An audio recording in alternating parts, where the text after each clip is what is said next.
Why don't we just start with you sharing your big news with us and the story behind it? So I did accept the job offer, um, and I start August 5th with AF Group Insurance. They are one of many companies that I applied for, and went through several rounds of interviews. And what I'm finding now, and what your candidates are going to be finding is in some verticals or some job titles, they're giving homework assignments. So I had to put together a presentation, a business case and presentation justifying marketing analytics dashboards. Um, that's not to say that there are some companies that gave me homework assignments and I refuse to do them, because I have been reading some stuff on LinkedIn where companies are giving homework assignments and then not hiring the person. Then they're taking that work and then using it. An example would be a company that wanted me to put together a paid search campaign with keywords, budget, bid strategy. And I was like, no, that's a lot of work. And you could say we've gone a different direction and use my stuff. You got it for free. So, but I felt AF Group, I felt good with the manager, Lisa Ignato, that I'm going to be working with. I think we got a good rapport, and the company's got some great benefits. It's got a pension, which that's unheard of these days. So, but the whole process took about 3 weeks, from the initial screening interview with the recruiter to a couple rounds of interviews. Then I had to put the presentation together and present it. And they called me Wednesday before 4th of July and offered me the position. What's the job title?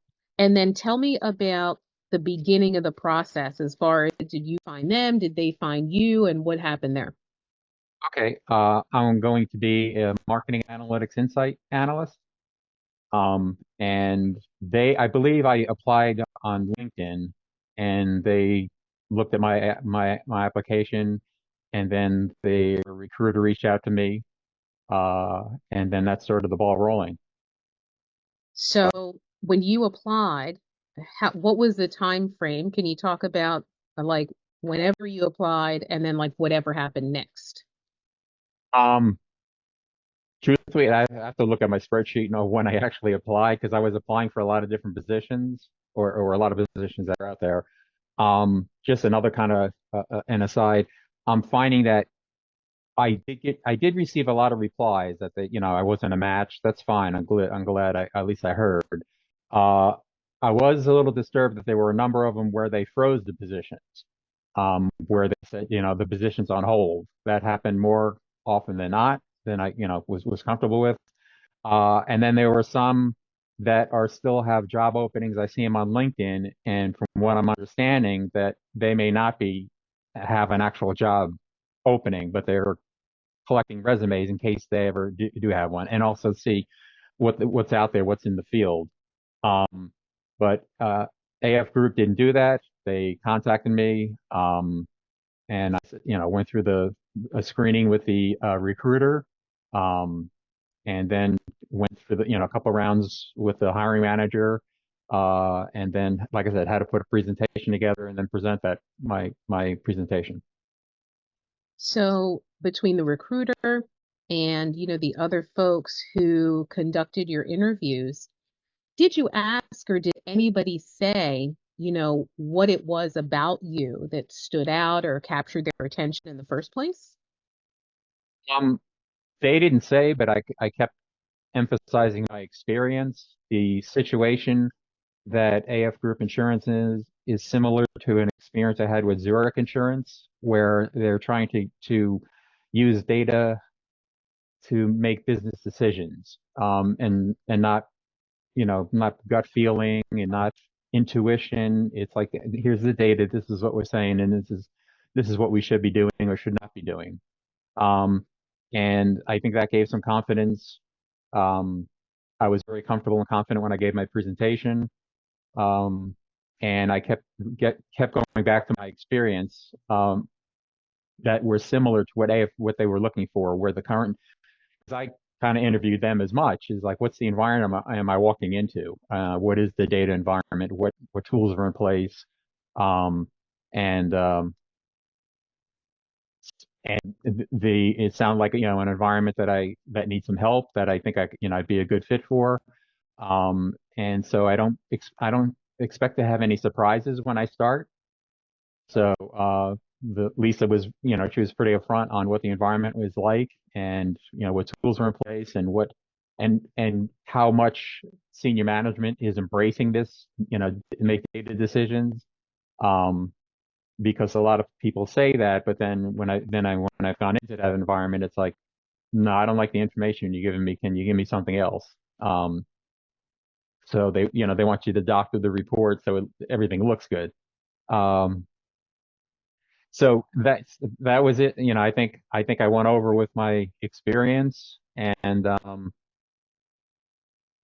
I think that was the biggest thing. So Um, how did you feel about the work that you and I did together?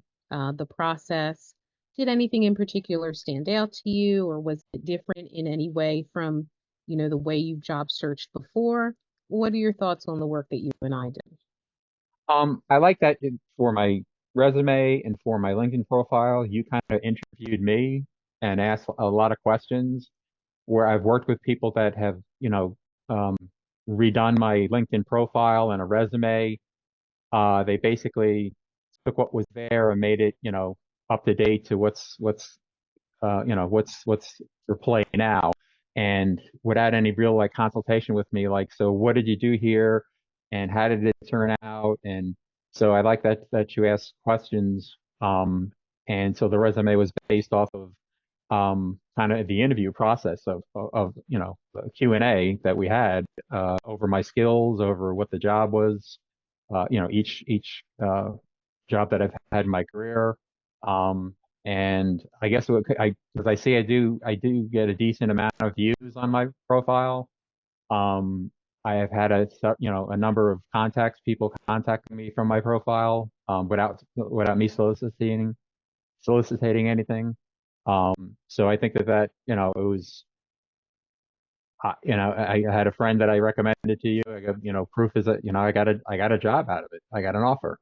So, I'm not gonna lie. It was this job search, this market. I was exhausted. I didn't negotiate salary. I kind of said, all right, because I was just so exhausted. Um, the homework assignments. There were a few other places that I was interviewing where they're like, oh, hey, we just want you to meet with so and so, and then so and so's on vacation, and then you got to wait 2 weeks when they come back, and it was they were dragging on, and I didn't see any end in sight, So I like AF Group was clear, concise what they needed. Here's the situation that they're in, and my skill set can help them. Um, you've obviously sought professional help before. You just talked about that a little bit ago in the prior answer. And, clearly you came on board with me. Tell me about your thought process there. I don't know if I know we had a conversation, but I don't know if I said something or sparked something in you. Why did you make the decision to come on board with us in the first place at that time? Um, I felt that you came across as not just a deliverer of resumes and, here's the finished product. Because you and I have had several conversations. You're always up for a meeting, to kind of, bounce things back and forth while we're going through. And even after we were done with everything, we still had a couple sessions where we chatted. So I felt that you were kind of a coach, someone that I could bounce ideas off of, that I could reach out for a 15-minute conversation. Um, and that was the big thing. Like, the other people were good, and that I looked at and all, but I think that they were going to give me a resume and a LinkedIn profile update, and I didn't know if I was going to get anything else out of them. Okay, And okay. also the cover letter too was, I don't know if that helps. I know a lot of places want a cover letter, which I don't know why. When they send the cover letter and the resume, and then they say, you're not a fit, or on some of the rejections that I got. Um, so I don't, and I don't recall if I had to do a cover letter for AF Group. Not every place that I've applied was looking for cover letters. I'm not sure how relevant cover letters are. There are some that are asking for them. They want them, and they want them as an attachment or cut and paste. Um, but I would say that that was probably maybe 10% of the places that I applied for were asking for a cover letter. So yeah, I'm not ready to plant my flag and say the cover letter is dead. Um, Right. yeah, it's still going to be required in a few places, most definitely. Well, so how do you feel? I know it's a good feeling, but I want you to tell me how you feel. You've gotten the job, now you have some downtime or whatever you're going to do between now and when you start. How does everything feel? Um, there's a big sense of relief.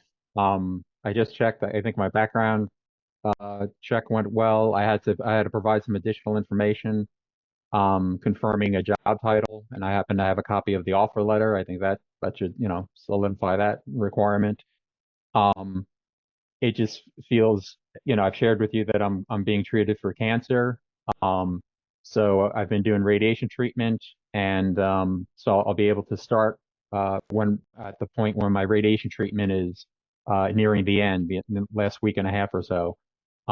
So I don't have to balance a new job and trying to deal with, being treated for cancer. Um, but no, it felt I felt relieved, and I feel good about it. So typically, one of the things I ask is, what would you tell other people? However, between the time you got the job and now, you've already told somebody about me and your results and everything else. So instead of what would you say, what would you advise other people? What did you already tell somebody about this whole experience? I reiterated what I told you about the interview process, the the kind of the coaching, and just not a person who gives a deliverable. Here's your in a Word document. Here's your resume, and I updated your LinkedIn profile. Um, because there are a lot, and there are even more now. That's why one of the things I did not do is put open to work, the green circle thing, because I feel that there are sharks out there, and you're not one of them. But there are others that are out there because I was getting inundated, and I didn't even have the open to work. But I've been reading by some of the people, some of my connections and colleagues, when they did have the open to work, that they were being targeted by a lot of companies. There's one called Pathrise or whatever, which does uh, they do a percentage of your salary.